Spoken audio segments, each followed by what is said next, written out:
രൂക്ഷമായ ധനപ്രതിസന്ധിയിൽ മൂക്കുകുത്തി വീണിരിക്കുന്ന government supreme കോടതിയിൽ കേന്ദ്രത്തിനെതിരെ case കൊടുത്തു. ആ കേസിന്റെ വാദത്തിനൊടുവിൽ സുപ്രീം കോടതിയും കൂടി ഇടപെട്ട്, അതായത് കേരളത്തിന്റെ രൂക്ഷമായ ധനപ്രതിസന്ധി മനസ്സിലാക്കി ദിനചര്യകൾ പോലും മുടങ്ങിപ്പോകുന്ന തരത്തിലേക്ക് ഖജനാവ് കാലിയായിരിക്കുന്നു എന്ന് മനസ്സിലാക്കി ഒരു ഒരു ഒരു സമീപനം, അതായത് കേന്ദ്രം അത്തരം സാഹചര്യങ്ങളിൽ സംസ്ഥാനങ്ങളെ ബെയിൽ ഔട്ട് ചെയ്യണം, അഥവാ സംസ്ഥാനങ്ങളെ കൈപിടിച്ച് നിർത്തണം എന്ന ഒരു സന്ദേശം കൊടുത്തുകൊണ്ടാണ് 13,608 കോടി രൂപ, അത് പല കടമ്പകളിൽ തട്ടി കേന്ദ്രം സംസ്ഥാനത്തിന് അനുവദിക്കാതിരുന്നതാണ്. അതിൽ കേന്ദ്രത്തിന്റെ ഭാഗത്ത് കുറ്റമില്ല, സംസ്ഥാനത്തിന്റെ ഭാഗത്തുള്ള പിടിപ്പുകേട് കൊണ്ടാണ് അത് പല കടമ്പകളിൽ തട്ടി അനുവദിക്കാതിരുന്നതും സംസ്ഥാനത്തിന് അത് ആ കടം കൊള്ളാൻ സാധിക്കാതെ വന്നതും. പക്ഷെ അവസാനം സുപ്രീം കോടതിയുടെ കൂടി നിർദ്ദേശപ്രകാരം കേന്ദ്ര ഗവൺമെന്റ് ആ 13,608 കോടി കടമെടുക്കാൻ കേന്ദ്രത്തിന്, അതായത് ഈ ധനവർഷം തന്നെ കടമെടുക്കാൻ സംസ്ഥാനത്തെ അനുവദിക്കുന്നു. അങ്ങനെ അനുവദിച്ചതിന് ശേഷവും ചില കടമ്പകളിൽ തട്ടി ഒരു എമൗണ്ട് എന്ന് വെച്ചാൽ 4,866 കോടി, അത് ഏത് കടമ്പയിൽ തട്ടിയാണ്? അത് ഇലക്ട്രിസിറ്റി ബോർഡിന്റെ പരിഷ്കരണങ്ങൾ എന്ന കടമ്പയിൽ തട്ടിയാണ് അതാണ് വീണ്ടും പ്രശ്നത്തിലേക്ക് എത്തിയത്.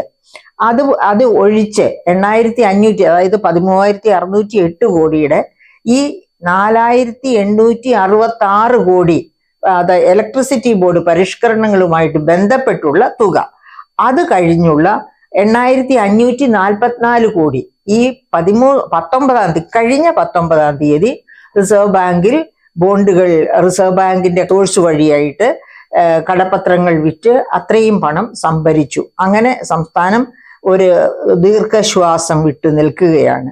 അങ്ങനെ ഇരിക്കുമ്പോഴും നോക്കൂ, ഈ 13,608 കോടിയുടെ ബാക്കി, അതായത് ഇലക്ട്രിസിറ്റി പരിഷ്കരണങ്ങളുമായിട്ട് ബന്ധപ്പെട്ട 4,866 കോടി ഇതുവരെ കടപ്പത്രങ്ങൾ വഴി സമാഹരിക്കാൻ കഴിഞ്ഞിട്ടില്ല. കേന്ദ്രം തത്വത്തിൽ അത് സമ്മതിക്കാം എന്ന് സമ്മതിച്ചിരിക്കുന്നു. തത്വത്തിൽ സുപ്രീം കോടതിയുടെ വാദപ്രകാരം അത് സമ്മതിച്ചിരിക്കുന്നു. പക്ഷെ എന്നിട്ടും ഇപ്പോഴും ചില പേപ്പറുകൾ മുടങ്ങിക്കിടക്കുന്നത് കൊണ്ട് ചില എഴുത്തുകുത്തുകൾ സംസ്ഥാന ഗവൺമെന്റും കേന്ദ്ര ഗവൺമെന്റും, അഥവാ ഇലക്ട്രിസിറ്റി ബോർഡും കേന്ദ്ര ഗവൺമെന്റും തമ്മിൽ പൂർത്തിയാക്കേണ്ടതുണ്ട് എന്നതാകാം പ്രധാനപ്പെട്ട കാരണം. ഇതുവരെ അത് കടമായി സംസ്ഥാന സർക്കാരിന്റെ ഖജനാവിലേക്ക് എത്തിയിട്ടില്ല. അപ്പൊ എന്താണ് ഈ ഇലക്ട്രിസിറ്റി ബോർഡിലെ പരിഷ്കരണം? അതിലെന്ത് തടസ്സമാണ് സൃഷ്ടിക്കപ്പെട്ടത് എന്ന് നമുക്ക് ഒരിക്കൽ കൂടി നോക്കാം. അതായത് ഇലക്ട്രിസിറ്റി ബോർഡിന്റെ സമഗ്ര പരിഷ്കരണത്തിന് സത്യത്തിൽ കോവിഡ് കാലത്താണ് ഈ 0.5% വായ്പ എടുക്കാനായിട്ട് സമ്മതി നൽകിയത്. അത് അങ്ങനെ അതിനുശേഷം ഈ വർഷം, അതായത് ഈ 2023-24 ധനവർഷം 0.5% കൂടി കടമെടുക്കാൻ സമ്മതിക്കുന്നു അഡീഷണലായിട്ട്. അതും ഇലക്ട്രിസിറ്റി ബോർഡിന്റെ പരിഷ്കരണങ്ങളുമായിട്ട് ബന്ധപ്പെട്ടാണ്.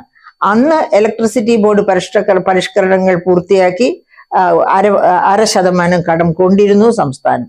അതുപോലെ ഇതും മുൻപോട്ട് പോകും എന്ന് കരുതി ഡോക്ടർ ബി അശോക് അദ്ദേഹത്തിന്റെ നേതൃത്വത്തിൽ ഇലക്ട്രിസിറ്റി ബോർഡിൽ പരിഷ്കരണങ്ങൾ കൊണ്ടുവന്നു. ആ പരിഷ്കരണങ്ങൾ ദ്രുതഗതിയിൽ പൂർത്തിയാക്കുകയും ചെയ്തു. പക്ഷേ ഒരവസാന വട്ടം, അതായത് അവസാന മിനുക്കുപണിയല്ല, വലിയ തോതിൽ ഇലക്ട്രിസിറ്റി ചാർജിൽ ഉപഭോക്താക്കൾക്ക് ഇളവ് ലഭിക്കുന്ന ഒരു ഘട്ടമെത്തി. അതായത് സ്മാർട്ട് മീറ്റർ ഘടിപ്പിക്കുക.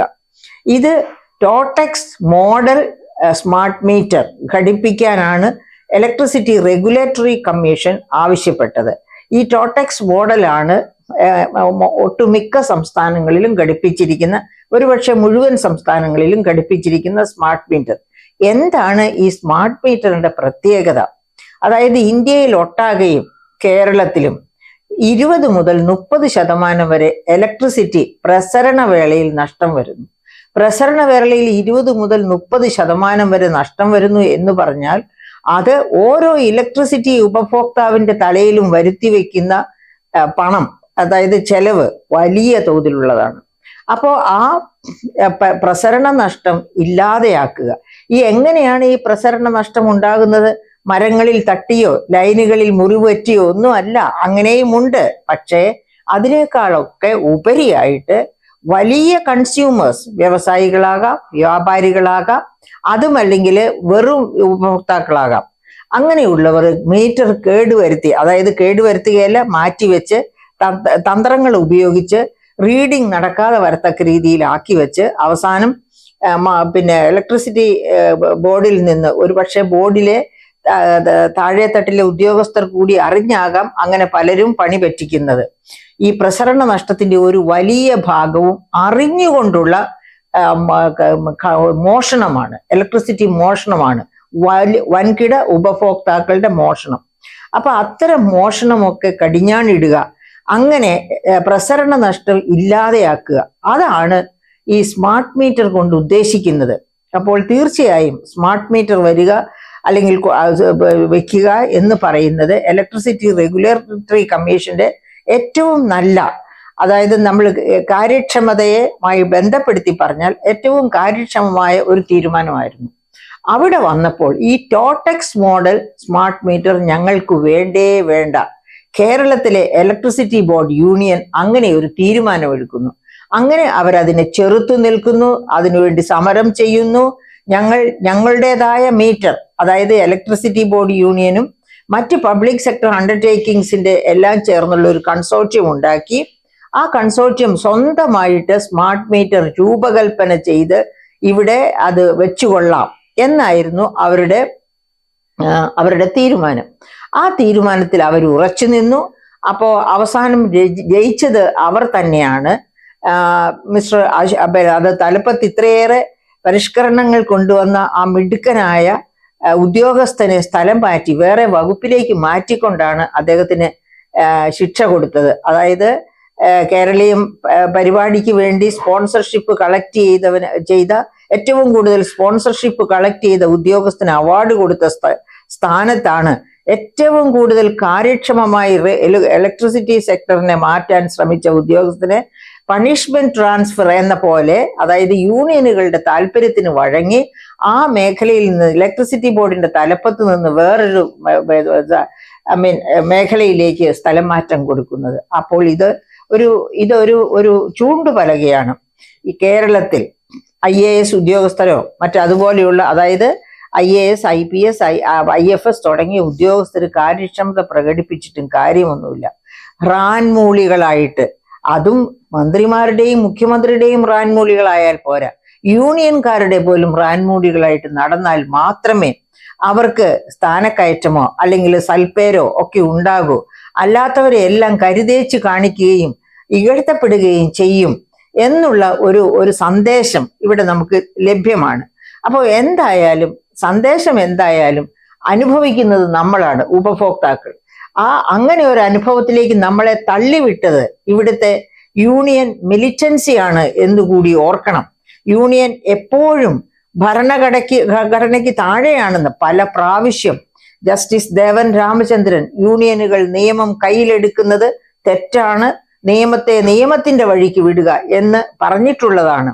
ആ ISROയുടെ ഇഷ്യൂവില്, അതുപോലെ തന്നെ ഈ എന്താണ് പറയുക, നമ്മുടെ കോട്ടയത്ത് നടന്ന തിരുവാർപ്പിലെ ഇൻസിഡൻസിൽ, അങ്ങനെ എത്ര സാഹചര്യങ്ങളില് ഇതേ കമന്റ് തന്നെ കോടതിയിൽ നിന്നുണ്ടായിരിക്കുന്നു. പക്ഷെ അതൊന്നും നമ്മുടെ യൂണിയനുകൾക്കോ അതുമല്ലെങ്കിൽ നമ്മുടെ ഗവൺമെന്റിനോ, ആ ഗവൺമെന്റ് എന്തിനാണ് പ്രീണിപ്പിക്കുന്നത്? യൂണിയനുകളുടെ നന്മ ഓർത്തിട്ടൊന്നുമല്ല.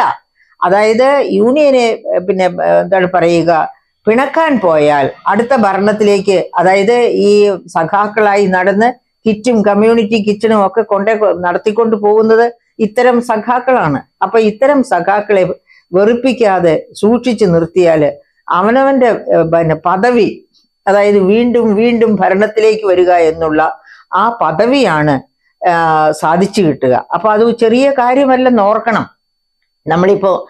ഓക്കെ, അപ്പൊ അങ്ങനെ ആണ് ഈ സ്മാർട്ട് മീറ്ററിൽ തട്ടിയാണ് ഇലക്ട്രിസിറ്റി ബോർഡ് വഴി കിട്ടേണ്ടിയിരുന്ന ആ 0.5% കടം, അതായത് 4,866 കോടിയുടെ വായ്പ നമുക്ക് എടുക്കാൻ കഴിയാതിരുന്നത്. ഇതുവരെ അത് കഴിഞ്ഞിട്ടില്ല. ഇപ്പോഴും പേപ്പറുകൾ പൂർത്തിയാകാനുള്ളതിൽ തട്ടി നിൽക്കുകയാണ്. ഒരു പക്ഷേ അടുത്ത ചൊവ്വാഴ്ചയോ മറ്റോ, അതായത് അടുത്ത 24-25 ധനവർഷം തുടങ്ങുന്നതിന് തൊട്ട് മുൻപുള്ള ദിവസം ഒരു പക്ഷേ ആ കടപ്പത്രം റിസർവ് ബാങ്ക് വഴി വിൽക്കാൻ കഴിഞ്ഞേക്കാം. അങ്ങനെയാണെങ്കിൽ ആ 4,866 കോടി കൊണ്ട് അതുവരെയുള്ള ചെലവുകളെങ്കിലും നടക്കും.